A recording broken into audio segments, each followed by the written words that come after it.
Fala galera, sejam bem-vindos ao Datalogando. Hoje a gente vai fazer um episódio super especial sobre CRM, futuro de CRM e IA. A gente sabe que tem tudo acontecendo no cenário de CRM, digital, inteligência artificial, ChatGPT, e eu trouxe alguns convidados para falar um pouquinho aqui com a gente sobre esse tema. Nosso primeiro convidado, Michel. Olá, boa tarde, boa noite, né? Boa noite. Boa noite, obrigado aí pelo convite. Bom dia, boa tarde, boa noite, que a gente não sabe quando a pessoa vai assistir esse episódio. Exatamente, né? exatamente. É mais ou menos isso. Obrigado aí pelo convite. Michel, fala um pouquinho sobre sua expertise em CRM também. Quem é o Michel? Como que você entrou na área de CRM, digital marketing, para a gente contextualizar e trazer o interesse relacionado a CRM. Maravilha. Bom, na verdade eu venho da área de tecnologia, eu comecei lá atrás, nos anos 90 ainda, como programador, na área de TI, na área de banco de dados, depois eu vim vindo para a área de marketing e comunicação. Eu trabalhei com startup, trabalhei em agência e hoje eu sou um executivo de marketing e digital com muito foco, especialmente em Martech e transformação digital. E óbvio que isso envolve muito CRM. CRM é um hot topic aí para toda empresa, então isso faz parte do expertise do meu dia a dia lidando com meus clientes. Legal. Nosso segundo convidado, Thiago, mais uma vez aí com a gente, né, Ti? Mais uma vez. Obrigadão, Brunão, pelo convite. Participar com os caras aqui, tentar contribuir um pouquinho. Então, todo mundo já te conhece, mas aproveitando aí o ensejo, se apresente. Bom, como já apresentado em outros episódios, né? Você podia gravar isso, aí repassa toda. Colocar em loop, né? Só deixar um cortezinho ali e dar um... Só faz, Peraí, volta para aquele episódio, né? Mais ou menos isso. Não, eu sou sócio do Bruno aqui com a Big Day, a gente atua. Eu também vim... Na verdade, eu fiz um caminho um pouco reverso. Eu era designer e virei programador, desenvolvedor. Depois comecei a trabalhar com dados e foquei nisso. E hoje... Realmente, minha expertise é bem a parte técnica. Eu sou mais focado ali. O Bruno me traz as ideias e eu executo, que era mais ou menos o que a gente conversou ali em off. Tipo, de quem tem a ideia e quem executa. Mas, ao mesmo tempo, todo mundo sabe. Então, todo mundo tem a sua devida importância dentro do processo. É isso. Então, hoje é o meu papel. Exatamente. De atuação. Obrigado, Ti, por estar vindo aí. Fala aí, desculpa. É o cara de humanas que veio para exatas, é isso? Acho que aqui tem bastante humanas que veio para exatas também, que a gente vai para o nosso... Eu sou um cara de exatas para humanas. Mas agora a gente vai para o nosso terceiro convidado, Marcelo. E aí, Marcelo? Tudo bem, meu? É difícil dizer, porque todo mundo fala, não, planejei a minha vida, que eu comecei por ali, tudo sob controle. Cara, comigo não é nada disso. Eu não sei se foi escolha ou foi incompetência. Porque... não, porque eu fiz publicidade, porque um dia uma amiga no colégio falou, não, cara, você tem que fazer publicidade porque você faz piada, você é muito bom de piada. Aí eu falei, putz, nunca pensei nisso. Aí eu passei e ela não passou. E aí eu fiz publicidade. Então, o primeiro acaso da minha carreira. Aí depois, eu fui trabalhar com marketing direto, que era assim, foi a primeira conexão entre dados e comunicação.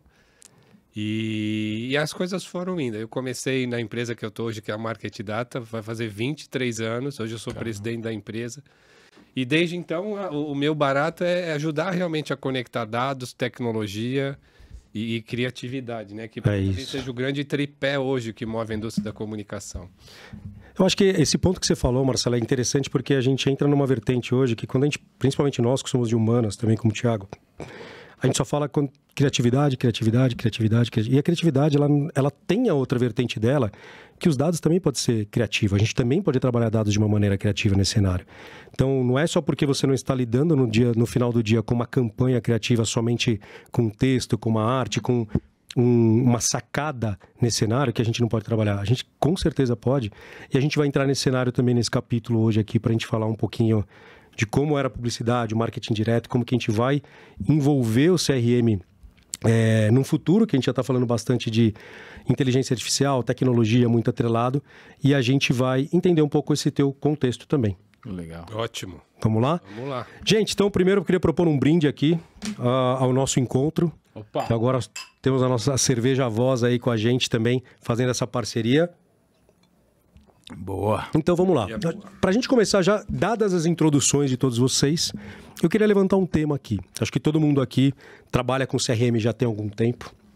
Marketing direto, toda essa visão. Vamos traçar um panorama de como era o marketing direto e como foi essa evolução para o CRM hoje, para a gente chegar até onde a gente quer falar sobre o futuro do CRM a partir de agora. Quer começar? Olha, Rola a roleta? Rola a roleta aí. Eu tava lá.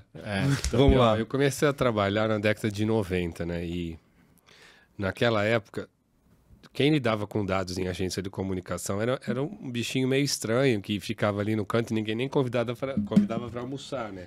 Não, o que aquele faz? Aquele cara, sei lá, ele mexe lá no Excel, no Access. No Access. Com base de dados e tudo. E o que a gente vem observando, assim, que a questão de dados veio tomando uma importância cada vez mais no processo de comunicação. Se a gente olhar assim para CRM, né? CRM é um conceito que já passou por várias leituras. Então, a gente começar, olha, a década de 90, Peppers and Rogers, era um conceito de estratégia de negócio que tinha a ver com diferenciar e personalizar a abordagem com o cliente, conhecer o seu cliente. Hoje, toda empresa tem base de dados de cliente, tem lá uma ficha, um sistema com informação, mas naquela época, na época que o SAC tinha acabado de ser uma lei, que tinha ter uma lei que obrigava as empresas a fazer o atendimento, até então as empresas não sabiam quem era o cliente por trás das vendas. Então o CRM começou com o conceito de conheça o seu cliente, capture o dado, personalize a sua lida, a tua estratégia com ele.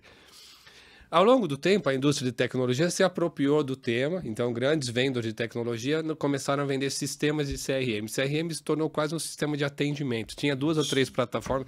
Eu tenho meu CRM, mas no fundo era uma plataforma de atendimento. Perdeu-se um pouco o conceito estratégico, né? Segundo os pais do CRM, era uma filosofia de negócios, uma estratégia de negócio, é um jeito de pensar a empresa orientada ao cliente. E mais recentemente, CRM virou operação de campanhas de marketing, muito de canais próprios, né? Estou falando menos de mídia, mas SMS, e-mail, foi mala direta, telemarketing até um tempo atrás. E CRM hoje tem um contexto muito mais tático, né? Muito mais de operação de campanha. Então, vem toda nessa evolução. Eu gosto de olhar hoje, talvez seja uma opinião particular, muito mais o conceito de CX, que ainda é um conceito... É um conceito que vem ganhando espaço, mas o CX ele é uma visão talvez turbinada do CRM. Porque o CRM ele fala muito de como você gerencia as suas interações com o consumidor, né, multicanal, mas sempre olhando a comunicação. Quando você faz um contato via os canais de comunicação que você controla, SMS, e-mail e tal. O CX ele tem um conceito mais legal e até mais moderno, que assim, toda interação entre empresa e consumidor é uma comunicação.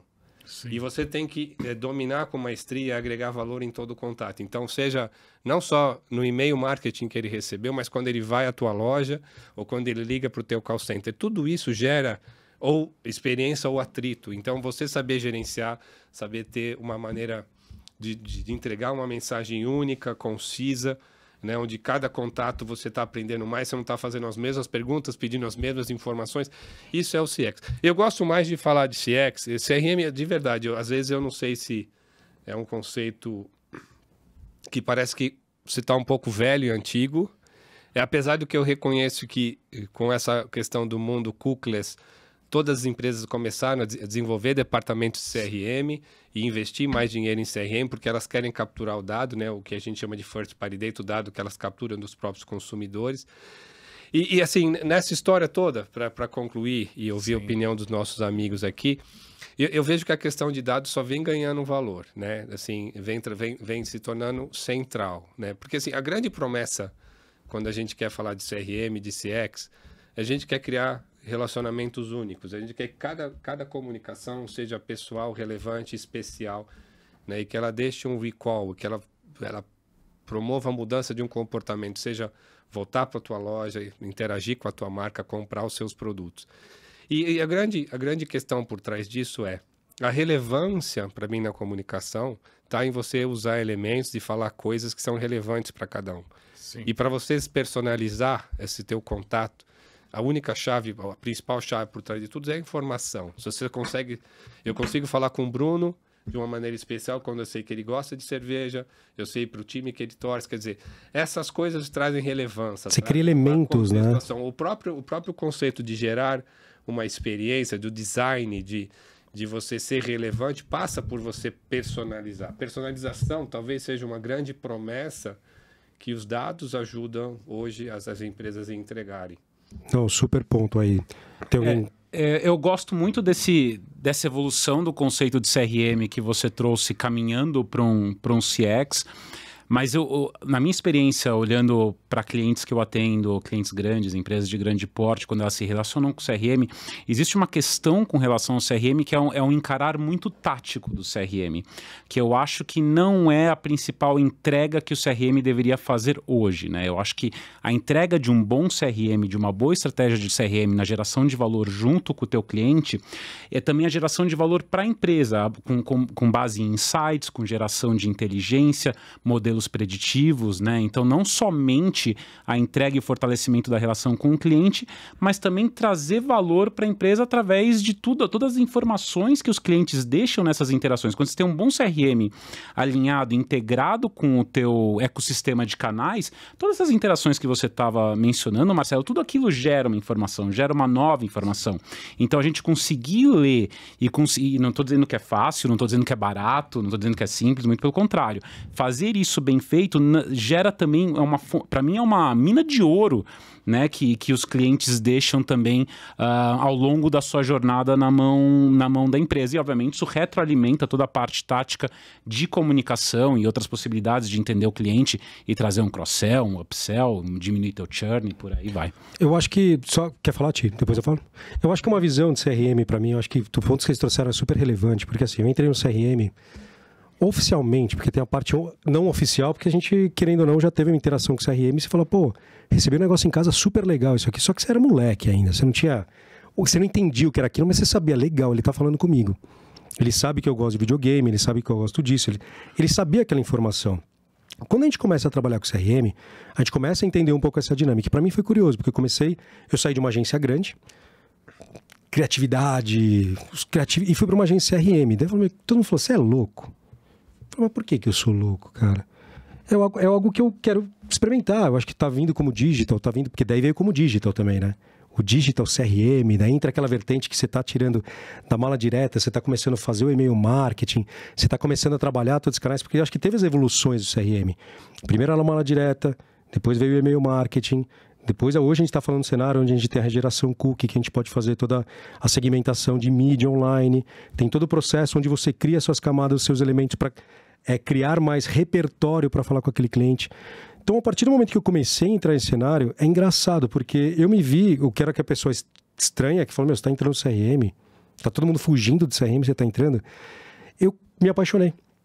E depois disso, esse passou a ser um diferencial na minha carreira. Porque, da mesma maneira que eu entrei no CRM, eu comecei a me apaixonar por dados, comecei a estudar dados. Comecei a estudar dados, comecei a aprofundar o conhecimento, parte analítica. Comecei a aprofundar e entrar numa questão de CX, que foi o que você falou. Que a gente entra num capítulo que já está mais moderno. Acho que a gente pode falar que o CRM o CX é o CRM pós-moderno, digamos assim, né? Porque a gente está entrando num cenário que se você tem a informação do cliente, mas se você não entende o comportamento dele, você não tem a melhor experiência. Eu participei de um bate-papo quando eu fui viajar e eu trabalhava numa agência. E essa agência falou, vai lá no grupo lá e vai conhecer e vai falar com o CDO de lá. Eu falei, vou conversar. Eu era o CDO responsável pela agência aqui, tinha o CDO lá em Nova York. Eu falei, vamos sentar. O que vocês fazem diferente que eu não faço? O que eu faço que vocês não fazem? E a gente começou a falar de um conceito chamado Zero Party Data. Vocês já ouviram falar desse conceito? Sim, sim. Eu acho maravilhoso. Porque assim, o First Party Data é o que está todo mundo atrás disso. Por quê? Você me deu o seu contato, eu começo a criar uma comunicação com você direta, porque você me permitiu falar com você. E aí entra todas as prerrogativas que a gente tem de LGPD. Eu não vou entrar nesse cenário, que senão a gente fica até amanhã. Beleza, mas o Zero Party Data, cara, é um negócio que assim, eu não tô só sabendo quem você é, mas eu sei o que você quer. Porque eu posso fazer uma gamificação aqui, que através da gamificação que você está me dando informações, eu vou saber se você gosta de carro, eu vou saber se você gosta de chocolate, eu vou saber se você gosta de pão de queijo, eu vou saber isso. E aquele cenário, para mim, eu acho que foi aonde eu fiz a vertente, falei, eu sabia, mas eu não tinha conceituado. Então, a hora que eu conceituei, falei, cara, isso é extremamente interessante. E a hora que você tem um CDP, você tem um Data Lake, você tem essas informações, a gente pula para outro patamar. Que aí eu acho que a gente começa a trabalhar numa visão de Customer Experience. Então, eu acho que casa muito com o que o Marcelo falou antes, que é exatamente a personalização. A evolução dos Data Analytics, da parte de dados, veio justamente disso. Porque começaram a olhar para aquele cara lá que fazia os códigos doidos lá, que ninguém prestava atenção, e falo, quem domina esse negócio aí, que pode me trazer essa informação para a evolução, não só de um uma clusterização para fazer first party, para fazer lookalike, essas coisas não, mas para mim saber a informação do cara que eu tenho aqui mesmo. Os nerds estão no poder. Os nerds estão no poder. Então aí veio, isso. é lógico, junto com o boom da pandemia, a necessidade de entender os caras em casa. Agora o cara não tá mais na sua loja, você precisa ir lá buscar ele na sua casa. Então por isso que veio esse boom. Tipo... Você sabe que eu tenho a impressão, assim, o mundo de marketing tem muito arquiteto, mas precisa de mais engenheiro. Exato. Adorei essa frase. Sabe, também. Adorei que eu essa quero dizer frase. com isso, Bruno? A gente tem muito conceito, muita coisa legal. Você fala assim, cara, eu quero ter a visão integral do cliente, quero conectar zero party, first party, third party. Eu quero dominar a jornada, todas as abordagens. Tudo isso enquanto conceito, enquanto desenho no papel, a gente domina. Agora, assim, como coloca isso de pé? Assim, eu acho que, assim, o que falta para a gente realmente fazer essa promessa do CX, que é reconhecer o consumidor em todos os canais, entregar uma visão única de cliente, é muito a integração, né? Como é que eu consolido primeiro um repositório de dados? Como é que eu crio todos os encanamentos para capturar todos os dados? Como é que eu ligo as plataformas de automação, de MarTech, de AdTech? Hoje, assim, quando os meus clientes vêm a mim, Marcelo, eu tenho tudo, eu tenho uma equipe de analytics, eu já contratei não sei quantos cientistas, já comprei todas as ferramentas, não estou ganhando mais dinheiro. Eu não sou mais inteligente do que eu era. Então, assim, muito do nosso trabalho como consultor é ajudar a gente fala, consertar os encanamentos. Tem que ligar o cano A com o cano C. É um jogo de Lego, porque as peças estão lá. Exato. Então, assim, esse trabalho de engenheiro, de pensar, tá bom, você teve a ideia, mas quanto de ferro eu ponho em cada coluna, eu acho que é uma função que falta muito para nós. Acho que a gente, enquanto brasileiro, é muito criativo, a gente é muito bom de ter ideias, mas a gente peca um pouco na execução, no planejamento, coisa que em outras culturas isso é muito forte, né? Isso. Então, eu vejo muito isso. Eu sempre brinco, eu falo assim, a gente tem que ser arquiteto e engenheiro, porque arquiteto produz PowerPoint fica na gaveta, engenheiro produz projeto e gera ROI. Então a gente tem que ter as duas coisas juntas. E sai um pouco da gambiarra, que é o tema do brasileiro, né? Tipo, sair um pouco da gambiarra e começar a voltar. Lógico, o jeitinho brasileiro dá um benefício pra gente ali na hora de ser visto, de resolver o problema com o que tiver. Mas eu acho que para estruturar e poder evoluir, realmente tem que voltar para a base estruturado. E também isso bate também nos gargalos que a gente tem como país, né? Que é a formação desses profissionais, né? É isso que eu entro agora. De profissionais qualificados para serem bons engenheiros, né? E aí isso bate, inclusive, depois no ROI, né? Porque um cara bom desse também tem um valor de mercado e que para você reter esse talento é complicado. Então tem aí um buraco que é embaixo. Vocês não concordam que a gente está vivendo uma fase completamente atípica do que a gente vivia? Antigamente, o profissional de CRM era um profissional que ia fazer um levantamento de banco de dados que passava para uma pessoa que ia fazer o disparo. Era isso. Era simples. Hoje em dia a gente está trazendo convergência de áreas. A gente está falando de TI, começar a entender um pouco mais do business. Sem dúvida. Para poder trazer uma vertente, para poder entender da visão que o time de estratégia tem para a gente poder fazer um cenário. Antes da gente entrar no cenário de inteligência artificial, porque eu acho que vai complicar um pouco, ou vai ajudar, não sei, a gente vai chegar aqui a esse denominador comum, mas eu queria saber a percepção de vocês, porque assim, hoje em dia, qualquer coisa que você fala de tecnologia, comunicação e digital, a inteligência artificial está atrelada. Tudo está atrelado a esse cenário. Mas antes da gente chegar nesse cenário, que agora, antigamente falavam, né? O ano passado eram os especialistas em metaverso, agora são especialistas em inteligência artificial, né? Nesses 6 meses é isso. 6 meses é isso. É isso que a gente está falando. Mas antes da gente entrar nesse cenário, eu acho isso legal, porque é um boom que está dando. As pessoas estão indo atrás da informação, estão querendo entender, chat GPT e tudo mais. Só que a gente tem ainda um gargalo, que vocês mencionaram, que é talvez um pouco de hard skill mesmo. Entendeu? Não é nem soft skill nesse cenário, é como que eu, como marketing, posso me aproximar de tecnologia para ter um diálogo com essa pessoa e como eu de tecnologia posso me aproximar para ter um diálogo com marketing para construir uma relação de CRM, para construir uma relação de CX, para construir uma relação de personalização. Então, eu queria entender um pouco, antes da gente entrar nessa vertente, um pouco de vocês, o racional sobre essa perspectiva de mudança de comportamento do próprio profissional nessa área. É engraçado você até mencionar isso, porque eu venho de uma área técnica, né? Eu fui programador lá nos anos 90, começo dos anos 2000, e depois que teve lá a primeira bolha de internet, eu vim vindo para a comunicação, e um dos meus primeiros trabalhos, ali no começo dos anos 2000, foi justamente fazer a interface entre marketing e tecnologia, porque era uma época em que tecnologia não podia entender menos de marketing, e marketing não podia entender menos de tecnologia. Então eu já tinha uma cabeça dessa, então eu fazia essa ponte. E eu vejo isso com muita clareza. Eu acho que é muito uma questão de formação de perfil, na minha opinião, né? Então, e não adianta, pela minha experiência, acho que tem pessoas que são técnicas, que têm muito hard skill e que não adianta, elas ou não se interessam, ou não adquirem, ou não têm realmente a cabeça para aquilo, para entender um negócio de forma mais macro, de ponta a ponta. A gente precisa formar perfis de pessoas que têm essa capacidade de visão para fazer essa ponta, para entender dores de negócio, necessidades de negócio e conseguir transportar isso pela empresa de forma transversal, porque é aí que você consegue criar estratégias que são integradas e ter ali uma métrica norte para todo mundo caminhar na mesma direção. Então, acho que essa cultura bate muito em cultura, né? Entendimento de negócio e criar uma cultura de negócio entre as áreas. Eu não sei se o Marcelo tem um ponto de vista diferente. Eu acho que seria legal saber a tua opinião nesse cenário. Eu estava pensando, esse final de semana, eu cheguei no limite da inteligência artificial. O limite foi o seguinte, a minha tia velha chegou... Marcelo, esse negócio do chat GPT vai roubar o trabalho de todo mundo? Eu falei, putz, chegou no limite.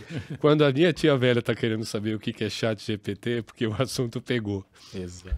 O que eu imagino é o seguinte, eu tenho uma preocupação com inteligência artificial, eu leio sobre o tema, assim, a gente tem umas visões muito pessimistas em relação à destruição do emprego, e é um assunto sério, já existe o projeto lá de renda universal básica para todo mundo.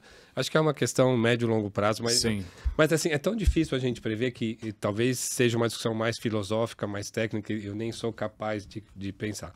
Mas agora o que eu vejo, nos anos que virão, assim, primeiro vai atacar hard skill, habilidade técnica, repetitiva, operacional, quer dizer, a maioria dos profissionais de TI tem um risco muito maior. A gente vai viver pelos nossos soft skills, capacidade de liderar, inteligência emocional, discernimento, bom senso, capacidade de supervisionar, elaborar hipóteses. Isso é o que vai prevalecer. Esses são os últimos empregos que vão ser substituídos, são esses empregos mais generalistas, né? Então, a gente está indo para um mundo que os especialistas técnicos têm realmente um risco de, no médio e longo prazo, serem substituídos por algoritmos. Aí vai ser uma decisão se a gente quer, se a gente vai querer regular, que é uma discussão sempre muito difícil, né? Porque ninguém consegue ir contra a força econômica, né? Exatamente. Você não consegue proibir a tecnologia de evoluir. A gente até hoje nunca precisou proibir. A Itália está tentando, né? Sei que eles estão tentando segurar lá, mas... A gente nunca conseguiu proibir, né? Talvez a gente tenha que ir para um mundo menos liberal de regulação. É mais ou menos como biotecnologia. A gente decidiu que não quer clonar humano e aí, tirando a China, acho que ninguém vai estar clonando. Eu acho que vai ser uma discussão. Mas é assim, agora, como é que a gente lida com soft skills? Soft skills é um negócio complicado, porque é difícil você avaliar uma pessoa quando você está contratando soft skill. Numa entrevista, né? Numa entrevista, E as pessoas não estão preparadas. A nossa cultura, a nossa formação, a gente está agora, hoje, na discussão de suspensão, né, da reforma do MEC, lá da reforma educacional. As nossas escolas são conteudistas, né? Elas formam técnicos, elas não formam líderes, pessoas que têm, elas não exercitam a capacidade de pensar, elas ajudam você a decorar conteúdo. Isso é muito ruim para nós, porque quem decora conteúdo não aprende. Ter espaço. E não vai ter espaço. Exato. Né? Não vai ter espaço. Então, assim, vai mudar muita coisa. Se a gente quiser trazer a discussão um pouco para o nosso objetivo, que é o CRM, olhando mais especificamente, a gente tem em agências algumas funções que já estão realmente em risco, né? Por exemplo, revisor de texto é uma coisa móvel. Criação de conteúdo mais raso, newsletter, conteúdo para rede social mais sucinto. Realmente tem muitas agências que estão reduzindo a necessidade de ter sei lá, a mesma quantidade de profissionais, porque eles estão usando o chat GPT, fazendo pequenas edições. Tem veículo fazendo isso. Mas da mesma maneira que você reduz de um lado, você cria oportunidades do outro. Eu entendo, eu sou otimista sobre essa perspectiva, tá? Que bom. A grande discussão, Bruno, é se a gente vai conseguir gerar mais empregos no mesmo volume que a gente vai distribuir. Eu concordo. Isso é um assunto importante. As revoluções industriais anteriores, elas realmente criaram muitas condições. Quando o cara veio do campo para a fábrica empregou muita gente que saiu do campo. Agora, se a gente pegar essa relação com inteligência artificial, ela pode não ser favorável. Tem dois cenários, né? Tem um cenário que é positivo, que é assim, a gente vai trabalhar 4 horas por dia para ter a mesma renda e padrão de vida. Que pode vi esses dias alguém comentando isso. Isso é uma visão.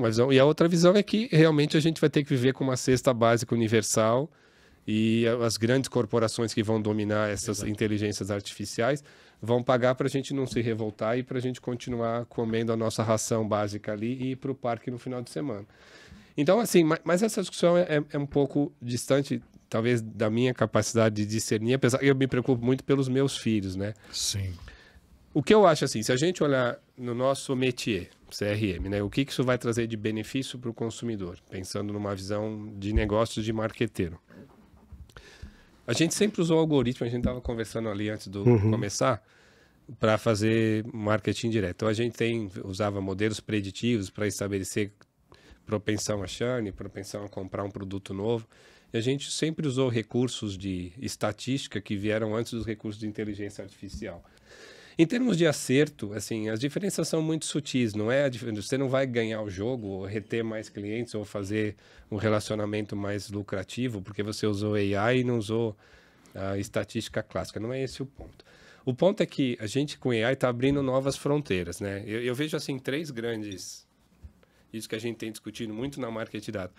3 grandes aplicações para AI. Primeiro, assim, automação de processos, né? Sim. A gente comentou aqui o desafio da integração dos canais, integração dos dados, plataformas de automação, isso deve crescer muito. Quer dizer, a gente realmente vai por um caminho de saber na jornada do consumidor todos os pontos que ele foi abordado em redes sociais, em mídia programática, em canais de CRM, porque a gente está caminhando para um universo de integração e com AI você tem muito mais velocidade para processar os dados, para capturar esses dados, para descobrir os IDs, né? Porque o meu ID, que você perguntou, qual que é o teu ID no Instagram? Marcelo S. Souza, mas no LinkedIn é outro. O CPF que está no banco é outro. Quer dizer, esse matchmaking, né? Eles chamam de identidade digital. Exato, né? Isso vai ser muito mais fácil. Então, assim, a gente vai ganhar muito em produtividade. O segundo aspecto, acho que vai trazer muita capacidade de predição, né? Assim... Existe um conceito de marketing preditivo, né? A partir do momento que eu tenho o seu gêmeo digital, tudo que eu sei de você consumiu na internet, toda transação que você fez com a minha empresa, todas as informações que você cedeu no aplicativo, eu consigo, com uma precisão muito grande, cada vez mais antecipar o que você vai fazer. E aí isso vai ser muito eficiente na comunicação, saber em que momento eu devo falar com você, o que eu vou entregar. Então, o que eu ofereço. Eu acho que o CRM vai ser super preditivo mesmo, Sim. Né, com grande possibilidade de acerto. Mas aí não vai trazer inovação? Talvez não, mas basicamente o teu histórico sempre denunciou muito de você. Mas eu acho que uma visão, desculpa te cortar, Marcelo, mas é o que eu penso assim, eu acho que quando a gente está falando de CRM, eu acho que entrando aí nesse cenário que você está falando, por exemplo, a TV hoje, a gente já está falando de TV conectada, TV, como se fala? Tem um nome para isso, TV conectada, vamos chamar de TV conectada. Smart TV. Porque a TV já está conectada, ele não precisa mais ter um pluguinho dentro da TV para saber o que você está comportando, o que você está interpretando. A minha visão, quando eu entro nesse cenário que você está falando, que eu acho que faz muito sentido, de inovação, por exemplo, por que a TV não pode ser um grande canal de CRM? Para entender o comportamento que eu tenho à tarde, que é diferente de quem tem à noite, para eu mandar uma comunicação variada. E ela já é em alguns países. Então, em alguns países você tem conteúdo de TV programática. Exatamente. Você pode comprar na programática e eu posso te mandar um comercial diferente do dele. Exato. Então, pode pegar um jornal do Jornal Nacional que vai ser 15 comerciais diferentes no Brasil. Essa barreira de personalização de mídia, a gente só personava SMS, e-mail, isso está acabando. A mídia digital, você sobe base de dados em redes sociais, você sobe mídia programada, então eu consigo entregar conteúdos diferentes para pessoas diferentes. Essa barreira está acabando. Eu concordo com você. E o terceiro ponto, que talvez seja o mais legal do AI, é uma coisa que eu chamo de marketing conversacional. A comunicação, ainda que seja multicanal personalizada, ela tem, não é one way, mas ela tem um caminho de volta, mas geralmente é um call to action, né? Eu vejo muitas das novas interfaces de voz ou interfaces de conversa, né? Em linguagem natural, criando um canal de conversa, né? Quer dizer, o cara vai receber um SMS que vai conversar com ele, como conversa o bot do call center, mas para oferecer um produto. Ou ele vai interagir com o bot, mas com voz, em linguagem natural, conversando com máquina. Então, eu vejo muito isso. Acho que vai ter muito a força de automação. Para mim, são os 3 pilares: preditivo e conversacional. É realmente a gente ter a capacidade de interagir, e não só no digital, Bruno, no ponto de venda. No NRF esse ano, o teu entrevistado estava comentando que tinha lá um simulador, que não era um holograma, mas que você via a imagem de uma pessoa que não estava lá e podia comprar dela. Então, personalização de vitrine na loja. Você já tem na Coreia um e-commerce que você tem lá, a tua vitrine, que você olha, que é uma tela que você clica, e os produtos que estão lá foram selecionados para você. Exatamente. Na loja. Então, o físico e o digital juntos. É um pouco desse só. Se a gente não perder o emprego para as máquinas, talvez a gente vai estar definindo isso. Mas eu acho que esse é um mundo muito interessante. Eu acho que especialmente nesse ponto do conversacional, isso é muito legal, porque conforme também porque isso dá escala, por exemplo, para um atendimento, né? Então, quando você tem um bot, especialmente em saque, para resolver seus problemas, ele tem capacidade de entendimento de linguagem natural e ele tem as integrações necessárias para te resolver muito da tua jornada ali, isso tira muito atrito da jornada do consumidor. Esses dias eu até publiquei, foi pelo Datalogando, acho que eu publiquei, que foi o Ricardo Amorim, publicou uma pessoa que estava num McDonald's da vida e não tinha atendente, tinha uma tela. Um tablet. Que a pessoa falar com a tela. Daí ele começou a perguntar para ela, mas você tá onde?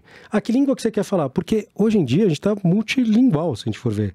Você pode ir para os Estados Unidos, mas se é brasileiro, eles vão colocar alguém brasileiro para falar com você dentro daquela loja.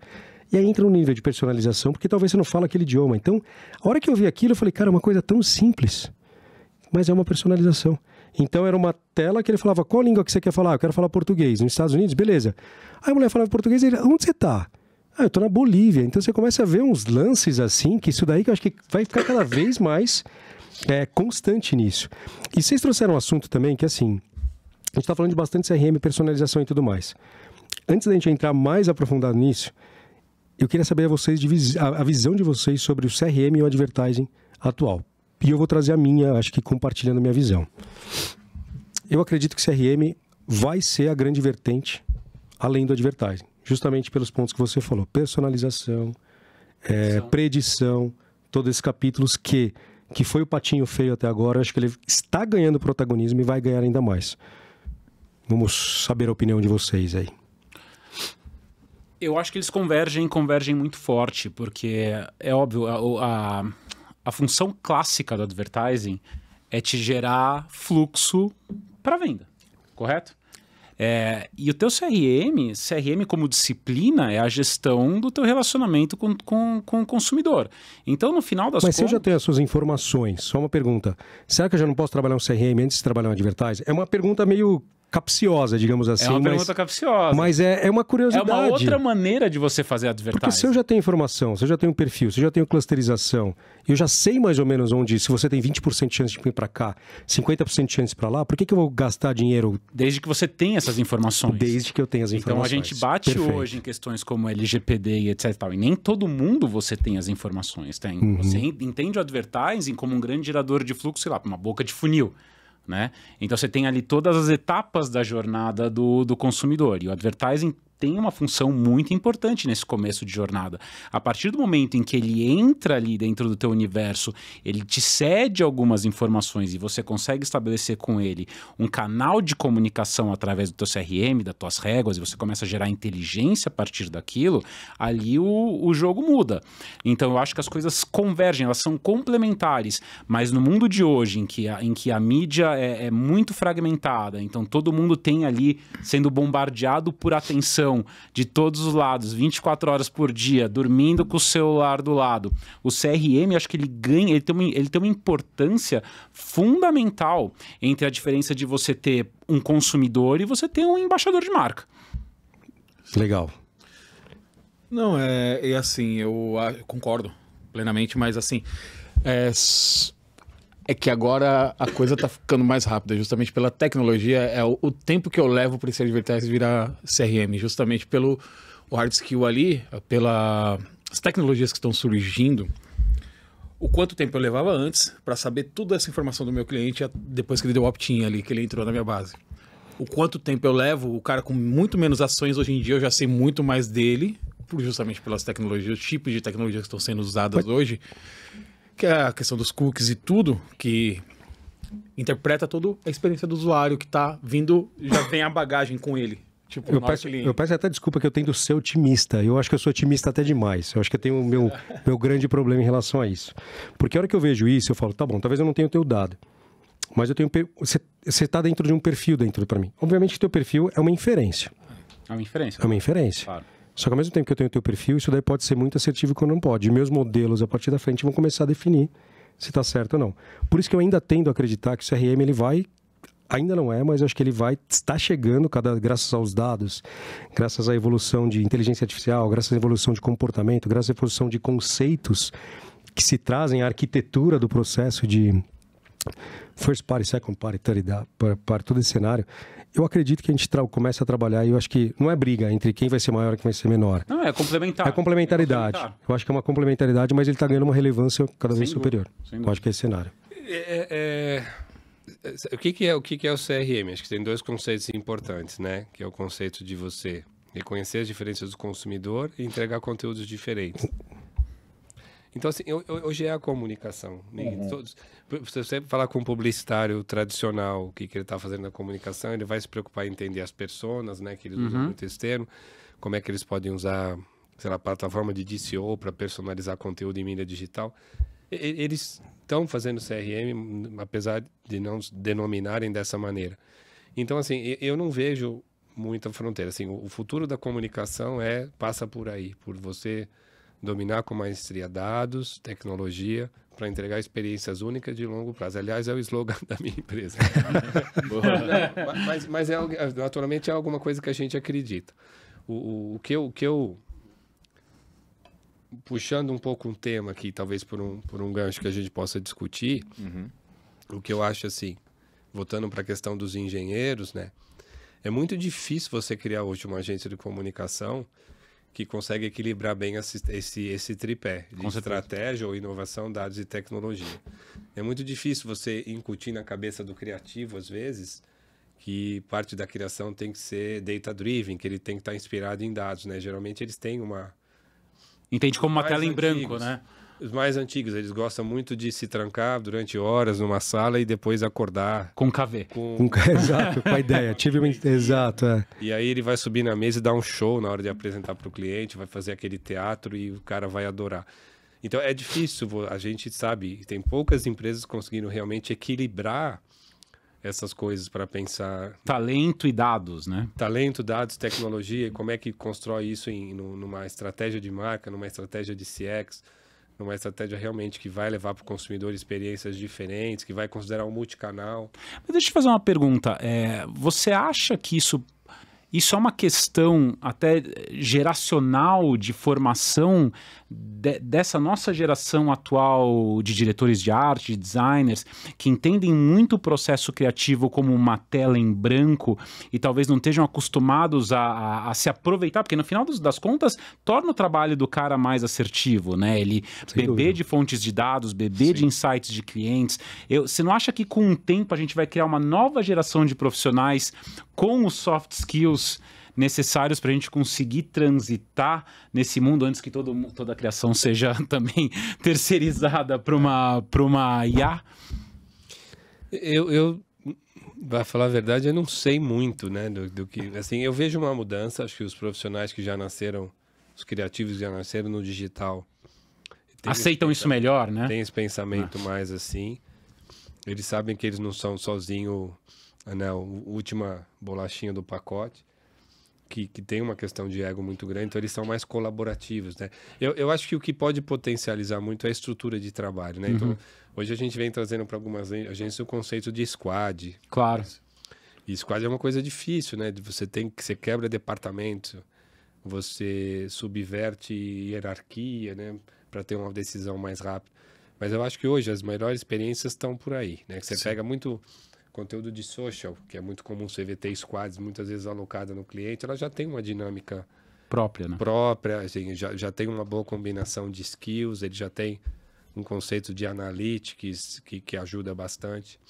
Mas eu acho que tem um pouco da natureza desses profissionais. Com né? certeza. São bichos diferentes. São bichos diferentes, é. O criativo tem muito essa coisa do algo que nasce da inspiração divina, né? Que ele vai lá e...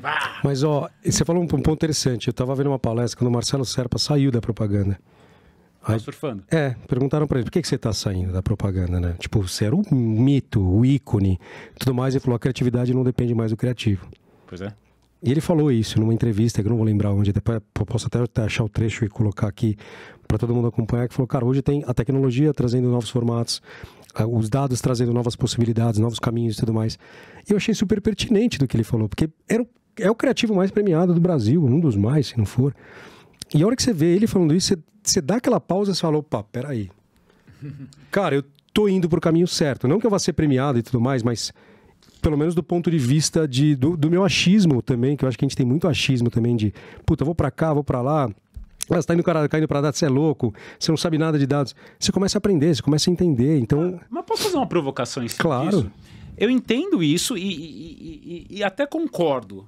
Mas se você trouxer os mesmos insights que são data-driven para 3 criativos diferentes, cada um vai trazer uma coisa totalmente diferente. Concordo plenamente. Sim. Então tem uma questão, quando a gente fala de criação e de arte e do que nos toca como pessoas, por mais que a gente tenha uma criação absolutamente data-driven, assim, olha, esse é o perfil de público, ele gosta de laranja, tem que ter sei lá o que lá e etc e tal... Cara, somos pessoas. Sem dúvida. Né? Então, sempre vai existir algo que... Somos indivíduos, que eu acho que... Exatamente. Que nos conecta, né? Então, eu não descartaria ou não diminuiria o trabalho e o valor da criatividade como algo intrinsecamente humano dessa maneira. Não, eu acho que teu ponto é extremamente relevante nesse cenário. A pergunta aqui é o seguinte, e aí, já que a gente já tomou 2 copos de cerveja... E a cerveja, né? É boa, dos avós. Dos avós. É o seguinte, por onde que eu começo? Imagine uma situação seguinte, vocês estavam numa discussão se um dia a inteligência artificial vai ser capaz de criar. Generative quer dizer gerar, né? Então, alguma coisa eles estão criando. Não, Marcelo, não vai ser possível, porque criação é uma coisa que não é baseada no passado, né? Porque ele está compilando os dados da internet e está trazendo uma compilação. Aí eu falei, então, olha isso aqui. Existe um case, que eu não sei se vocês conhecem, que chama The Lost Songs of 27. Vocês têm que olhar, tá no YouTube. Vou atrás. E vou colocar como referência aqui também, tá? Você pode colocar. Não sei nem qual foi a agência. Tá. Não acho que não foi lá do nosso grupo. Mas a ideia é o seguinte, tem muitos cantores que morreram com 27 anos, então o Clube of 27, que é Janis Joplin, Jim Morrison, né? Jimi Hendrix, Kurt Cobain e Amy Winehouse. E uma ONG contratou uma agência para recriar músicas novas. Então, com AI, eles recriaram as letras, a voz, baseada em tudo, e a música. Se você agora entrar lá e ouvir Amy Winehouse, que para mim é a melhor, é uma música nova, cantada por ela, com a temática dela, de arrepiar. Sensacional. Nossa, eu imagino, já tô arrepiado só de ouvir falar isso aí. Aí eu mostrei a música para essa pessoa, falei, isso aqui é uma música... Tem criação, tem arte aqui? Não, claro, é Amy Winehouse. Só que essa não é dela. Porque quem ouve acha que é alguma música dela que está no repertório, que é muito parecida. Foi criada para o AI. Enfim, o case é o seguinte, uma ONG, que eu acho que ela atua em prol de pessoas com depressão, com tendência a suicídio, pediu para uma empresa construir essas músicas desses caras que se suicidaram com drogas e tudo mais. E aí a temática da campanha é assim, olha só, eu consegui refazer com uma máquina, seria muito melhor se eles estivessem vivos para fazer as músicas dele. Então, puta, genial a campanha. Sim. E aí, assim, eu acho que assim, aí tem 2 maneiras de olhar. A criatividade como algo divino, não é a que eu acredito. Eu acredito que a gente, de alguma forma, quando a gente fala que é criativa, é porque a gente está recombinando várias coisas. Informações que a gente já tem. Uhum. Mais ou menos como a AI faz. Só que para nós tem uma mística, porque parte das informações que eu uso nessa recombinação, eu não tenho consciência do que eu tinha, porque está no meu subconsciente. Mas é aquela história, né? Nada se cria, tudo se transforma, né? Por aí. Então, assim, mas eu tive uma ideia minha, porque eu não copiei de ninguém. Na verdade, a gente, como a nossa máquina aqui, por exemplo, a nossa visão. Se eu não me engano, a gente enxerga muito mais do que a gente reconhece que enxergou. O nosso campo de visão, acho que é de 30% do que eu enxergo. Então, eu estou vendo um monte de coisa aqui atrás, estou guardando um monte de informação dessa parede que eu não tenho consciência do que eu estou. Então, o nosso repertório inconsciente ou subconsciente, não sei qual é o termo, é muito maior do que aquele que eu tenho consciência. E quando eu recombino ele sem saber que eu já tinha aquelas ferramentas... Você acha que é divino? Eu acho que é divino. Então, assim, essa é uma outra discussão, né? Mas os criativos nunca vão ser... Eu não sei, assim... E esse vídeo, se vocês puderem olhar... Não, a gente vai... vou olhar com o maior prazer isso aí. Estômago, porque é impressionante, de arrepiar. Não, imagina. Você mostrar pra alguém e falar, você conhecia essa música da Amy Winehouse? Não, cara, muito boa. E é boa a música, cara. Da hora. E é boa, não é coisa que você ouve porque foi feita com curiosidade. Você é capaz de deixar no carro e ouvir. É maravilhoso isso, cara. Se torna um hit criado pela AI. Isso é maravilhoso, É cara. maravilhoso, mas é engraçado, né? Bom, isso é uma coisa que, obviamente, a gente tem que olhar, tem que ver. Deve ser muito legal.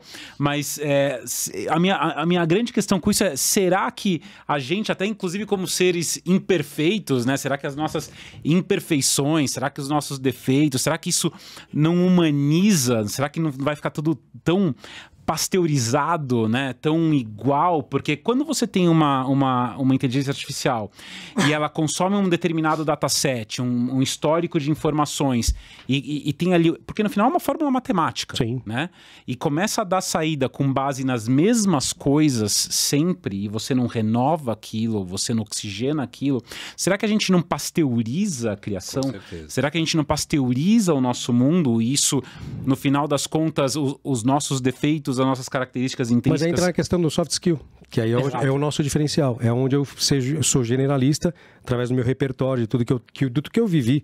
Se você tiver que fazer uma campanha X, a gente tem o mesmo briefing, vai ser campanha diferente. Exato. Três então, criativos, completamente diferentes. Três coisas totalmente diferentes. Vou confessar uma coisa pra você, rapidinho. Agora... Semana passada, veio uma jornalista e falou, Marcelo, você consegue me responder essas perguntas? Eram 3 temas que eu não domino muito. Você pôs no chat GPT. Aí eu demorei. Tomara que ela não esteja assistindo. Aí eu falei, cara, 4 da tarde, 4h30, escritório vazio, tá cansadão. Eu falei, putz, será que o chat GPT me ajuda? Primeira pergunta. Não tá bom. Resume, cara. Não gostei. Vai, um pouco mais longo. Põe um pouquinho de humor. Aí eu vi as 3 perguntas, eu gastei um tempo editando, tinha coisas que eu não gostei, porque o conteúdo é raso, é superficial, então eu dei uma aprofundada no tema outro. Né? Mas assim, eu gastei 15% do tempo, 20% que eu gastaria normalmente. Exato. E mandei. Aí eu falei, deixa eu fazer soltar um balão de ensaio. Oi, querida, tudo bem? Dá uma olhada, vê se tá bom, porque eu não domino muito esse tema. Você gostou? Putz, Marcelo, tá excelente. Eu falei... mas posso te falar, Marcelo, eu acho que, apesar da brincadeira, eu acho que você fez um negócio que faz muito sentido. Porque eu acho que, às vezes, essa questão da gente trazer uma AI generativa, ela traz um excelente ponto de partida para muitas coisas. Então, beleza, é raso, mas você tá cansado, você não tá inspirado. Puta, é um start, cara. Mas lá eu fui no Salto by Southwest agora. O que eles falam? Eles vendem muito esse... É o teu papel em branco.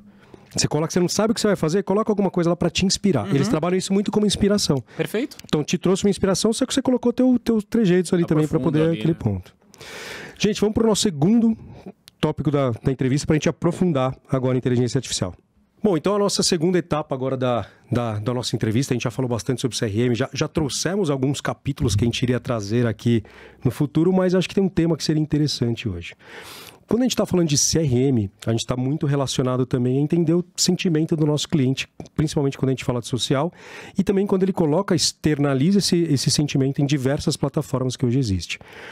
Quando a gente está falando de sentimento e CRM, qual a visão de vocês sobre o futuro, seja a gente trabalhando em AI, seja a gente trabalhando uma análise de sentimento para colaborar o trabalho de CRM? Eu acho que esse é um aspecto muito legal que a AI traz, essa capacidade da AI de interpretar, por exemplo, textos, interações que você tem com o call center, interações que você tem nos canais, teu histórico de conversa, o que você de repente fala no ambiente social e cruzar isso para ler o sentimento do consumidor, traz um insumo muito rico para as marcas, né? E a gente está chegando num ponto em que, putz, você está num atendimento telefônico com uma marca, você tem uma AI rodando ali, ela consegue interpretar teu tom de voz, o que você está falando, ler teu sentimento a partir daquela tua interação, ou até um reconhecimento facial num ponto de venda, tem uma câmera olhando para você, você está franzindo a testa, ou você está feliz sorrindo. Então, eu acho que tem um potencial aí, através de AI, de machine learning, de interpretar emoções e sentimentos do consumidor com relação à experiência, com relação à marca, com relação ao produto, que é uma seara riquíssima, infinita, pra gente explorar. Eu ia falar infinito, tipo... Quer falar, Marcelo, também algum ponto? A gente tá mudando de época, assim, um pouco mais para trás. A gente cedia os dados, né? Então a gente tinha que digitar. Ou antes disso a gente tinha que escrever para alguém processar, né? Tinha empresas que faziam a digitação de fichas, né? De dados. Então era uma atividade voluntária. Hoje, quer dizer, com toda essa evolução de tecnologia, reconhecimento facial, que tem muito algoritmo também por trás, reconhecimento de tom de voz, a gente está cedendo dados sem saber, né? Exato. Exatamente. Então essa é uma mudança interessante, não é mais voluntário.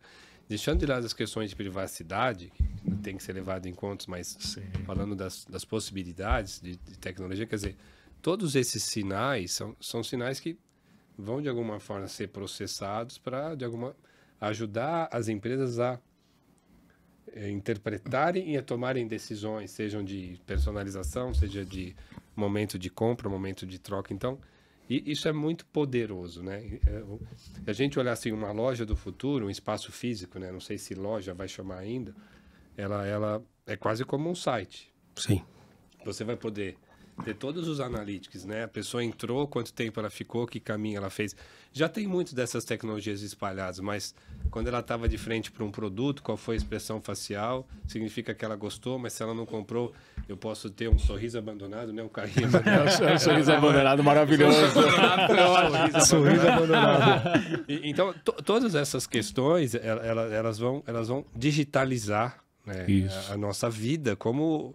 As experiências humanas vão ficar digitalizadas, claro. Então, assim, é um mundo extremamente amplo de informação que está sendo potencializado pelas soluções de captura que são embedadas em AI e pela capacidade de processar todas as informações que são desestruturadas, né? Aí tem toda a discussão do Big Data. E com as plataformas de automação que transformam isso em interação. Seja uma vitrine virtual, seja uma comunicação personalizada e em qualquer canal, num ponto de venda. Sim. Então, esse é um mundo ilimitado. Acho que você fala um ponto que é super... Vocês dois colocaram o ponto da... você não ter que externalizar o seu sentimento, mas a IA interpretar o sentimento da pessoa. Você externaliza, mas não voluntariamente. Exatamente. Né? Eu acho que esse é o ponto, não voluntariamente. Obrigado pela correção, acho que é um ponto maravilhoso. Só que você também antecipa o movimento. Porque ao invés dele externalizar aquela visão para meio mundo de seguidores que ele tem para causar talvez um problema para sua marca, que ele teve uma relação com a sua marca que ele não gostou, vamos entrar num cenário onde a gente pode estar falando de um problema de crise mesmo, uma crise que aconteceu ali. Se você antecipa o movimento e sabe lidar com isso e usa o CRM para isso, pode ser uma grande saída. Esse ponto vocês concordam também ou não? Não, isso é o conceito de um marketing preditivo, né? Que a gente, exatamente. Você conseguisse antecipar as decisões com base numa probabilidade dele tomar algum caminho, alguma decisão, algum motivo. Isso funciona muito bem para marketing, né? Porque assim, marketing... por exemplo, se você navegou pelo meu site no conteúdo tal, eu posso te fazer uma oferta com esse mesmo conteúdo no carrinho abandonado, por exemplo, que é uma coisa muito básica e muito comum hoje em dia. Quando eu estou oferecendo alguma coisa, ao invés de te oferecer um sapato ou uma bicicleta, ninguém vai reclamar por isso, né? A questão toda da discussão do viés que está no algoritmo você usa esse mesmo conhecimento para te impedir de ter algum benefício, aí é uma discussão mais séria. Sim, exatamente. Modelos de risco. Todo mundo que mora numa determinada região de São Paulo, lá tem uma grande pessoas inadimplentes. Não é porque o Marcelo mora naquela região que ele vai Que ele ser seja- inadimplente. Uhum. Né? Existe uma discussão assim, os bairros mais violentos têm uma prevalecência de mestiços e negros. Mas por quê? Porque está ligado à questão social, não é por nenhuma questão de raça ou etnia. E não quer dizer porque o cara tem determinada raça e etnia que ele tem mais probabilidade de ser um criminoso. Sem dúvida. Né? Porque assim, ele pode não ser, como sendo branco, amarelo, preto. Então essa é uma questão interessante de você tomar muito cuidado com esses vieses que está por dentro da informação, né? E a informação, a proxy é muito ruim. Se é um dado teu, se você não pagou 3 financiamentos e eu não te dei um quarto, é justo. Porque o custo da tua inadimplência, se eu não descobrir, eu vou ratear por todo mundo. Exatamente. Exatamente. Agora, porque você mora numa região que tem muito inadimplência, eu resolvo não te dar crédito, e não tem a ver com o teu histórico pessoal. Isso é bias. Eu estou inferindo bias, uma informação exatamente. para você. Então, assim, essa é uma outra preocupação, que é menos comum para marketing, porque ninguém vai para a polícia de reclamar que recebeu uma oferta de tênis e não de geladeira. Exatamente. Se ele está sendo impedido de ter algum benefício, essa discussão é mais séria, né? Sim. Vamos lá, ótimo. Acho que vocês trouxeram um ponto para a discussão super interessante. E quando a gente fala de CRM, também um grande problema e preocupação das marcas é o churn. Como que vocês interpretam que AI e CRM pode colaborar para uma diminuição do churn, entender o comportamento do cliente baseado numa perspectiva dele, que ele esteja para sair da marca, você segurar esse cliente? Como que vocês interpretam que o CRM pode evoluir sobre essa perspectiva? Eu acho que a partir do momento que a gente tem modelos de AI que estão conectados em CRM, que estão conectados com histórico e conseguem, como a gente já falou aqui, consumir esse volume absurdo de informação, você consegue trazer análises que são com base, por exemplo, em frequência, recência, ticket médio, e quando você começa a cruzar isso com outras fontes de dados, inclusive até trazendo um pouco do ponto do Marcelo, índices macroeconômicos, demográficos, você começa a traçar ali talvez um perfil do teu consumidor que com base em momento de mercado, momento de vida, hábitos de consumo, interações, você consegue prever se ele está ali propenso a um churn, a deixar de consumir ou deixar de assinar um determinado produto, e você pode começar a tomar ações, seja ações de engajamento ou de oferta, para trazer esse cara de volta, entender o momento dele e tentar reduzir essa perda, né? Não sei, Marcelo, que você... Não, o que imagino que a audiência aqui seja muito diversa. Então, quando a gente fala de churn, que é um termo técnico, é a perda de clientes. Perda de clientes. Isso, Então, exatamente. Fala de perda de clientes. É muito comum em estratégia de marketing você querer aumentar a fidelidade da tua carteira de clientes, porque é muito mais fácil, muito mais barato você segurar os caras do que ir para o mar aberto tentando trazer gente nova. Isso todo mundo já falou alguma vez na vida. Quando a gente fala de usar dados para retenção, tem 2 componentes. O componente é o seguinte: quem é que vai deixar de transacionar com você? Quem é que vai churnear? Essa é a primeira. Eu preciso descobrir quem é. Se eu puder descobrir antes, eu vou tentar convencer o cara. Claro. E a segunda maneira, a segunda questão, que para mim é muito mais complexa, o que eu faço para ele não ir embora, para continuar comprando de mim. Então, assim, o primeiro pacote, que é escorar quem tem mais ou menos chance, é relativamente simples, porque os dados que as empresas têm, os dados transacionais, são um ótimo dado para fazer modelos de churn. Então, independente de eu não saber gostos pessoais, coisas mais comportamentais, eu sei que quando ele começa a espaçar as compras, ou como ele começa a atrasar o pagamento, ou dependendo da avaliação que ele faz no serviço. Isso tudo são excelentes indicadores de churn. Então, o modelo de churn, ele era super assertivo. A gente geralmente pega lá um corte seu quando a gente calcula os cortes, 20, 25, 30% da base, que representa quase 90% de quem vai cancelar. Então, eu consigo focar o meu esforço nesse 30% de base que eu vou fazer a grande retenção. Agora, o que é muito difícil é, tá bom, mas por que ele fica? Você tem uma parte de pessoas que não estão satisfeitas com o produto, você tem outras partes que não vê valor, outras que tiveram algum problema, insatisfação, tem N... Então, assim, esse geralmente é onde a gente tem mais dificuldade porque envolve criar novas experiências, melhorar a qualidade de produto, melhorar o atendimento, né? A identificação, então, ela tá meio fácil, mas a raiz do porquê Então, assim, geralmente você consegue sim com sucesso, mas eu até comento com os colegas do trabalho, vamos gastar 80% do tempo nisso, porque fazer o modelo é a coisa tipicamente que a gente resolve muito mais facilmente. Mas o que descobri quem vai embora, agora falta o que fazer para que ele fique. O que fazer está muito conectado com a causa raiz do porquê ele está indo embora, né? Mas olha só, eu trabalhei com uma grande montadora recentemente. E aí a gente participou de uma concorrência e eu fiz uma loucura. Tá? Vou até contar a loucura que eu fiz, que a gente matou o RFV. Todo mundo achou que eu era louco. Falei, Bruno, você é louco. O mercado usa esse modelo há 450 anos, você vai matar o RFV? Falei, vamos lá. Não é que eu vou matar. Eu vou trazer uma maneira que... Acho que a gente está vivendo um cenário hoje que tem maneiras de eu descobrir se meu cliente está sendo mais efetivo ou menos efetivo, não só pelo RFV, que eu estou muito relacionado à compra do meu veículo. Se ele tem uma recência, se ele tem uma frequência e qual é o valor que ele gastou em cima da compra dele, eu vou gerar um modelo, falar, esse aqui tem mais chance de ficar, esse aqui tem menos chance de sair. Esse aqui tem mais chance de ficar, esse aqui tem mais chance de sair, e a gente começa a entender. Eu falei, cara, e se a gente trabalhar o EVC? Aí criei o modelo Bruno Brambilla, Power By ali. Falei, você é louco, cara, o que é isso? Eu falei, escala de valor de cliente, por quê? A gente está vivendo uma época hoje onde eu tenho assets de marca, eu não tenho só o veículo. Mas eu tenho um pós-venda, mais eu tenho um programa de relacionamento, mais eu tenho um cartão, mais eu tenho... E você começa a ver todo o valor agregado que tem aquele teu produto nesse cenário. Então, a hora que eu fiz aquela decisão, a minha ideia foi simples, porque justamente eu sou um publicitário que, metido a besta a fazer a parte de dados e modelo estatístico, eu desenhei um modelo estatístico baseado em uma árvore de decisão, que não chega a ser um modelo de inteligência artificial, mas ele chega a ser um modelo de árvore de decisão que basicamente eu interpretava sim ou não em cima das respostas e eu começava a escorar meu cliente. Então, peraí, esse daqui tem esse produto? Não, esse aqui tem esse? Não. Então, eu começava a escorar e eu colocava valores em cima deles. E eu criava de todos os produtos, todos os veículos, todos os pós-venda. Os canais de pós-venda, a parte de...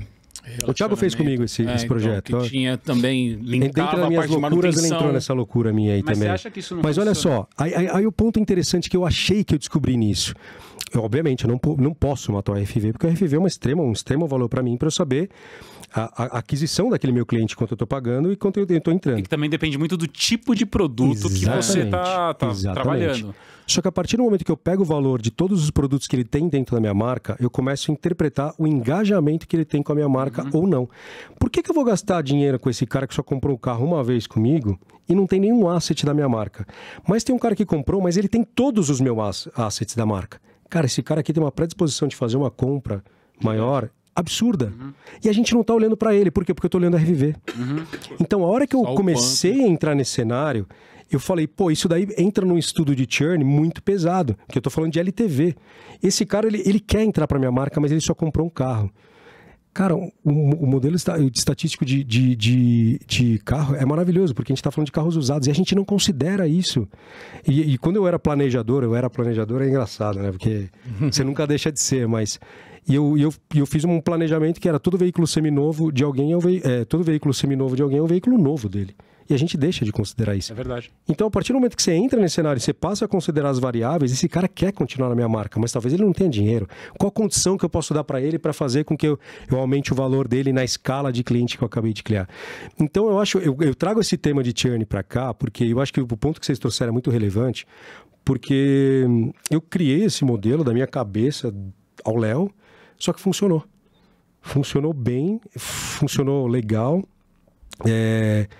E eu queria saber a percepção de vocês de uma maneira louca, assim, né? Tipo... Pô, eu acho legal pra caramba, mas eu acho que aquilo que eu comentei, acho que depende muito do tipo de produto, né? Quando a gente tá falando, por exemplo, de um automóvel, é um produto de baixíssima Mas eu acho que não é só o tipo de produto. Se a gente tá falando de pacote de biscoito... Concordo. Mas se a gente falar de supermercado tem um programa de relacionamento, se ele tem cartão, se ele tem isso, eu consigo trabalhar. Com certeza. Porque ele tem assets para eu poder trabalhar essa visão. Com certeza. Então acho que a gente começa a entrar numa dinâmica onde os assets fazem parte de um scoring do cara.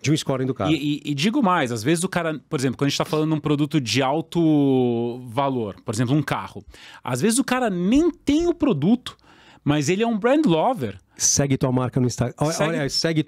Olha outros assets que a gente pode criar. Ele segue a tua marca, ele interage com a tua marca. São comportamentos que trazem... Você pode criar um modelo de propensão de compra ali pro cara. Assim, esse cara tem uma alta propensão a comprar um produto. Exatamente. Aí você pode, se ele já tá na tua base, você tem ali um canal de comunicação com ele, fatalmente você vai ter, porque ele é um brand lover. Cara, você chega com a oferta certa, com as condições corretas e etc e tal, e você consegue medir o cara no momento certo, você faz a venda. E aí ele entra numa outra régua, né? Exatamente. Que aí é a régua do cara que é teu cliente. Aí a gente vai pro CRM raiz, né, cara? CRM raiz. Mas podendo trabalhar com valores. Sem dúvida. Que aí você Porque são outras métricas que você está agregando para enriquecer o teu scoring do cara. Eu acho que tudo isso te traz mais insumos. As coisas elas não são excludentes. Elas se somam. A gente pode estar falando desses modelos de 450 anos atrás, exato, mas a gente tem tanta informação hoje, tanto modelo e tanta fonte de dados. Se a gente olha o RFV, por isso que me deixou incomodado. Se eu levo a sua RFV, eu estava olhando só para uma vertente. Claro. E, cara, tem tanta outra vertente que a gente deixa de olhar. Não, mano, aí é juntar. E aí que tá a beleza da coisa. Quando a gente pode estar olhando pro RFV, exato, mas quando a gente junta isso, sim, com informação de mercado, com social listening, com seja lá que outras fontes de dados que a gente conseguir capturar para enriquecer o nosso conhecimento sobre o teu cliente, isso torna a tua oferta e a tua comunicação muito mais assertiva. Mensagem personalizada, aí você vai para todo aquele cenário de CRM. Exato, e aí tá a beleza do negócio. Entendeu? Exatamente. Alguém tem mais algum ponto? Podemos ir para o próximo assunto. Integração de chatbots. A gente está vendo cada vez mais, já tivemos esse assunto também aqui, que cada vez a linguagem natural está vindo, a gente está querendo tirar a fricção entre o cliente, fazer com que ele tenha uma conexão cada vez mais próxima com a marca. E aí, como que o CRM pode colaborar nessa vertente? Bem-vindo, pelo amor de Deus. Eu vou contar uma história. Manda. Muito rápida, prometo. No começo do ano eu queria fazer um curso. E aí eu fui lá, entrei em contato com uma grande empresa de educação. E aí, entra aqui em contato com o nosso canal no WhatsApp. E eu fui lá no campus para fazer minha matrícula, e aí eu queria mais informação sobre o curso, e aí, vi que dá para conseguir um desconto. Não, vai lá falar com o canal de vendas onde é que é? Não, é no WhatsApp, qual o número do WhatsApp? Manda uma mensagem pro cara. Bom, very long and boring story short. Gente, eu passei 6 horas falando com um atendente no WhatsApp que não resolveu o meu problema. Porque cada resposta dele, gente, demorava 45, 50 minutos. Aí a gente entra num... 45, 50 minutos. Por quê? Porque é uma pessoa que tá lá na outra ponta. 50 conversas abertas. 50 conversas abertas, sei lá em que condição. Cara, isso me gerou uma fricção tão grande.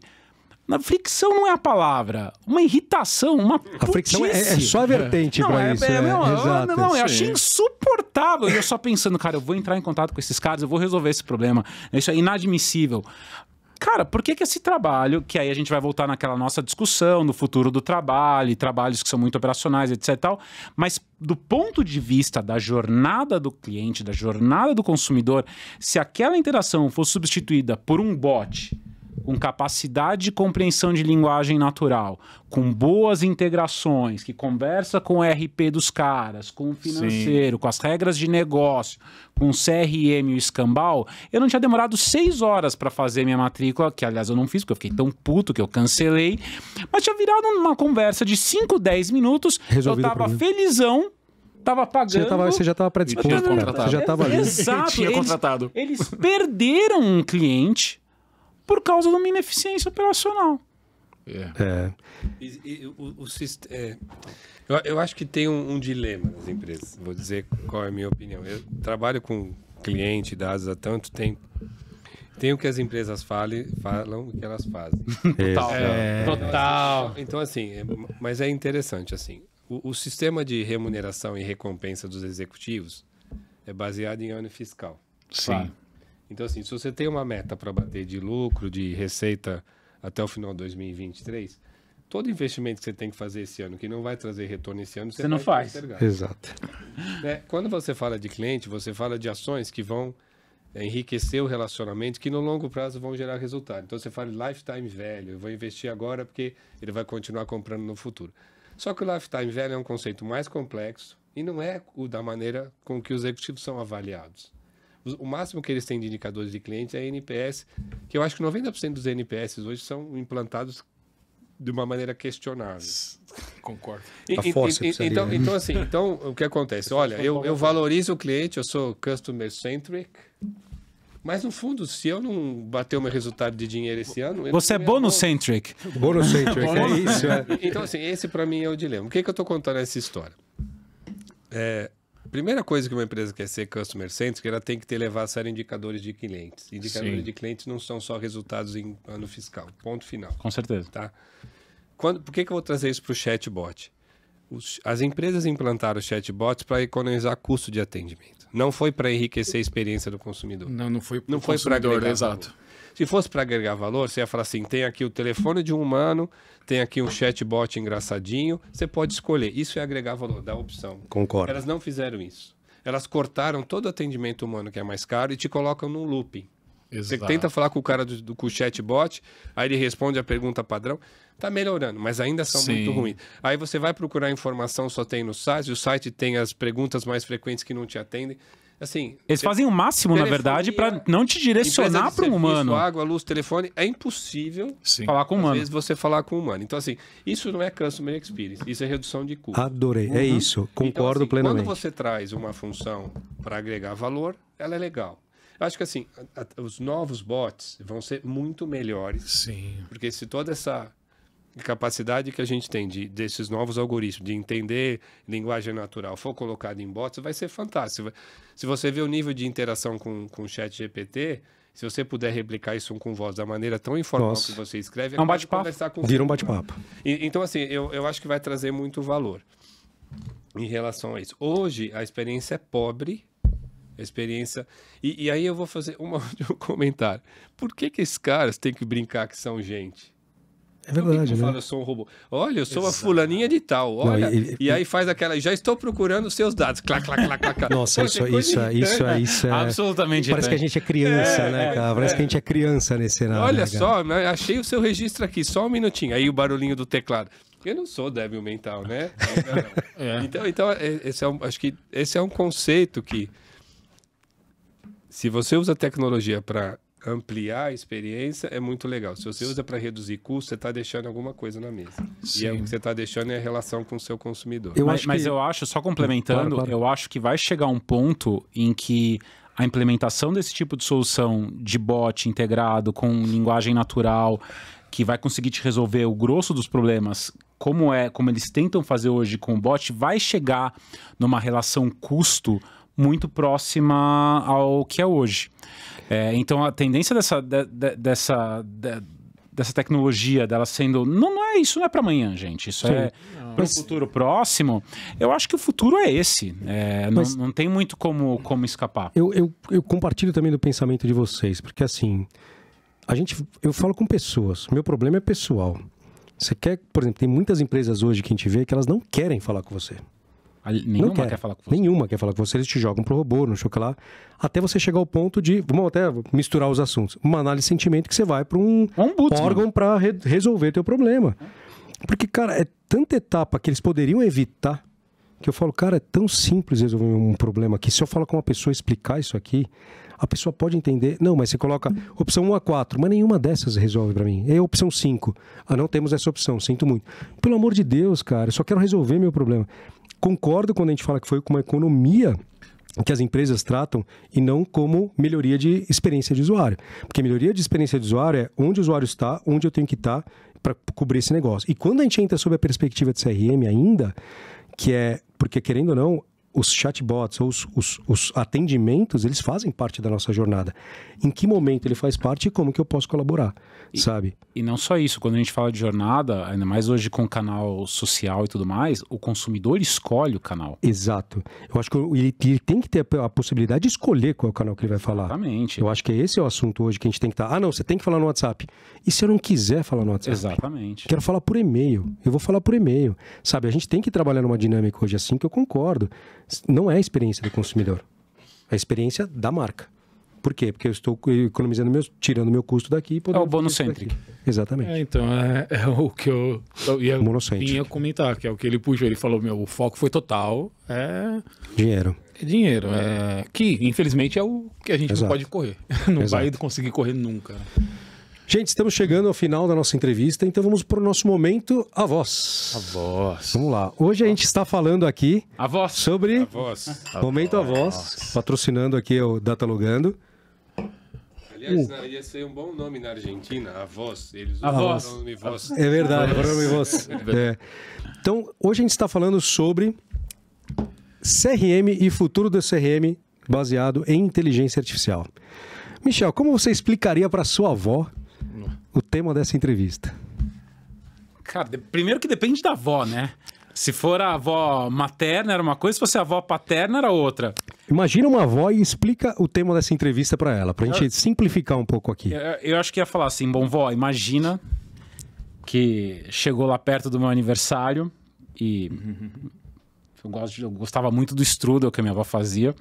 Assim, o gerente do supermercado já liga para você, dona Beatriz, se você vier aqui hoje no supermercado e você comprar a massa folhada para fazer o strudel, você leva 2, paga 1, e a gente já tá vendendo o combo com maçã e canela para você levar.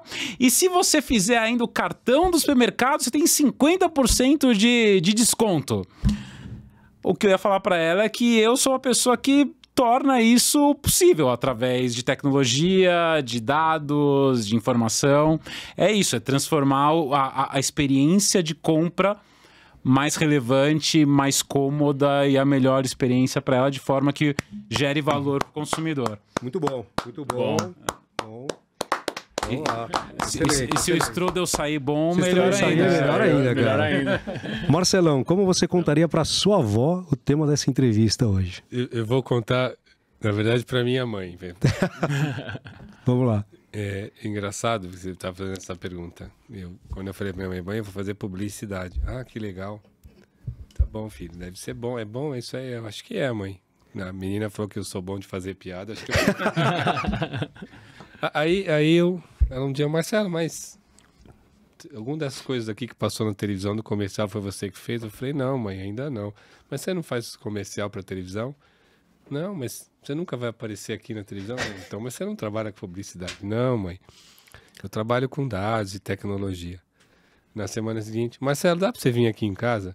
Não, porque meu computador aqui travou, acho que é o antivírus. Eu falei, não, mãe, também não é isso que eu faço. Então, sempre explicar o que a gente faz para os mais velhos é difícil, né? É muito mais comum agora a gente falar dessa fusão de dados, tecnologia e comunicação. Mas a gente sempre foi um ser diferente dentro dos grupos de comunicação. O que eu acho que eu poderia contar, né, é que a gente está... A essência da comunicação não vai mudar, né? A gente está discutindo a maneira de levar a mensagem de uma forma diferente. A essência da comunicação tem a ver com entregar alguma coisa desejada, um conteúdo que seja divertido, relevante e importante para diversas pessoas. E que a gente hoje está saindo de uma fase cada vez mais de construção de somente grandes marcas para a construção de grandes relacionamentos. Acho que seja CRM, seja dados, seja tecnologia, a gente está levando a comunicação para um mundo que é muito mais individualizado. Eu acho que assim, qualquer grande ideia ela vai ter que ser decupada, ela vai ter que ser dividida por pessoas. A gente está no momento que fazer comunicação significa reconhecer que a gente não é igual e endereçar essas diferenças passa por usar muito bem dados e tecnologia. Ela vai continuar não entendendo nada, mas... Entendeu? Excelente. A minha acha até hoje que isso é feitiçaria, então tá tudo certo. Isso, cara. A gente trabalha com isso. Ti? como você contaria para sua avó o tema dessa entrevista de hoje, que é futuro do CRM baseado em inteligência artificial? Bom, cara, acho que cai muito parecido com... Até cruzando um pouco os dois ali, porque não é só minha avó, até minha esposa hoje em dia, quando vai falar... Não precisa o que muito você longe, trabalha? muito longe, Não precisa muito longe. Não preciso nem ir lá na minha mãe. Tipo, pergunta pra ela, o que seu marido faz? Ela... ele mexe lá com os negócios no computador e tá tudo certo. Mas voltando, eu acho que cruza muito com a parte, tipo, que eu explicaria, falar, sabe aquele vendedorzinho da Yakult que sabia o quanto você queria? Maravilhoso.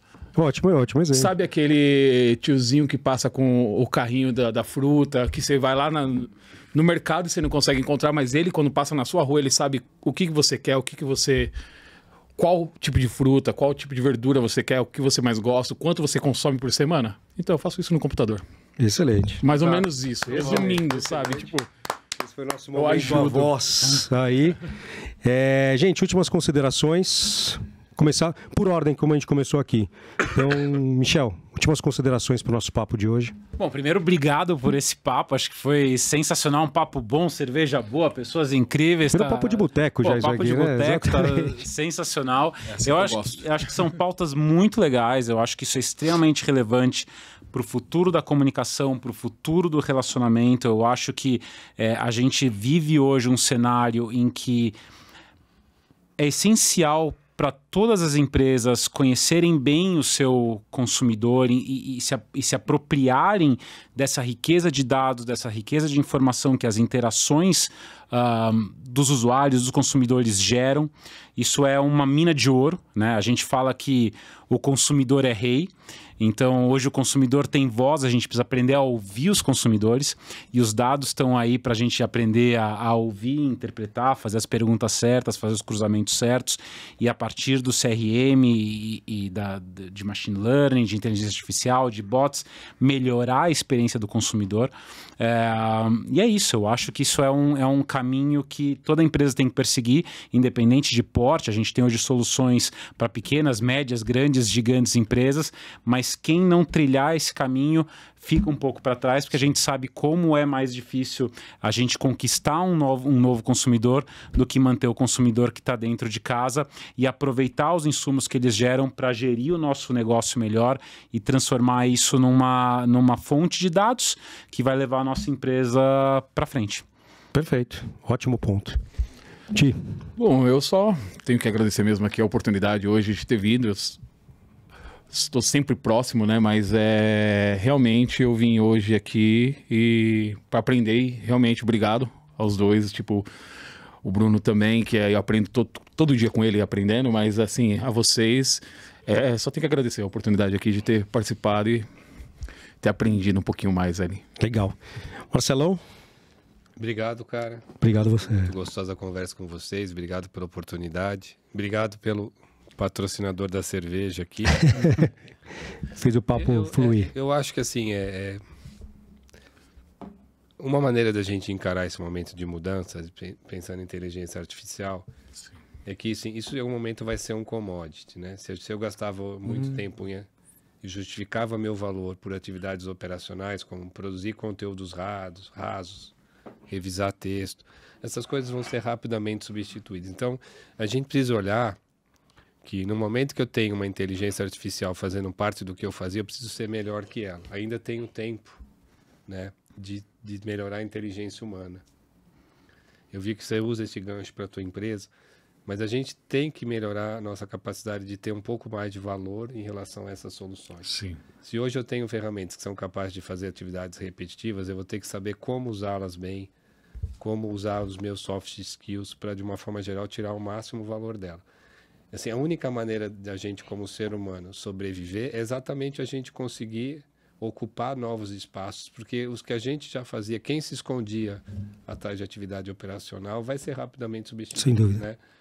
Quem já viu o Copilot da Microsoft construindo uma apresentação em PowerPoint, ou fazendo análise, quer dizer, todos os caras que ficavam gastando tempo, fazendo slide, puxando corzinha, a gente tem que ter pessoas capazes de interpretar o conteúdo, de tomar decisões. Então, acho que é um convite, né? Pensando do lado otimista, se isso virar um commodity para todo mundo, a gente vai se livrar muito da operação. E talvez esse tempo a gente tenha que ocupar muito mais com atividade intelectual. Então, desse ponto de vista, vai ser bem desafiador para todo mundo, né? Porque a gente vai ter que exercer alguns skills, nem todos nós temos. Ou não temos na medida com que a gente, na medida necessária agora. Então é isso, meu amigo. Obrigado. Obrigado. E até a próxima. Até a próxima. E vamos lá, só para contextualizar, eu queria agradecer a todos vocês. Acho que foi aquela correria que vocês toparam estar aqui hoje com a gente para fazer parte desse bate-papo. Ah, então é por isso, né? O assunto veio na toada aí. Mas, gente, queria agradecer essa correria que foi a gente conseguir trazer vocês dois hoje aqui. E o Thiago também, que estava comigo, que eu queria que ele participasse também para poder mostrar também o Ti, que ele está comigo. Foi uma pessoa que veio comigo desde lá de trás, está comigo até hoje está responsável como CDO lá da Big Day. E eu acho que ter esse bate-papo aqui de mentes diferentes, cabeças diferentes, e a gente tangibilizando um assunto tão falado, eu acho que foi uma coisa super interessante. Queria já deixar o convite para vocês. Tudo que vocês quiserem falar, o Datalogando sempre está de portas abertas para vocês. Podem falar, quero falar, quero entrevistar. Isso aqui não é um canal somente do Bruno, somente do Thiago, somente da Big Day, somente da Cerveja Voz. Não, pelo contrário, é um canal que a gente tem que diversificar, tem que democratizar, tem que fazer com que essa conversa chegue em mais pessoas, porque a gente sabe que muito se fala sobre dados, mas só se fala e não se aplica. Então, cada vez mais que a gente falar, entender, dialogar, debater, é o meu objetivo com esse canal, é o meu objetivo que a gente fazer esse diálogo aqui. Então, queria agradecer de coração a todos vocês aqui. É isso. Muito e bom. Vamos pro próximo. Muito bom. Galera, obrigado por participar do Datalogando. Continuem acompanhando. Esse episódio daqui a pouco está no ar. Não esqueçam de seguir a gente, ativar o sininho, receber todas as notificações aqui, porque vocês estão vendo que tá vindo muito bate-papo legal aí já. Fiquem para a próxima. Até mais. Tchau, tchau. Valeu. Até mais.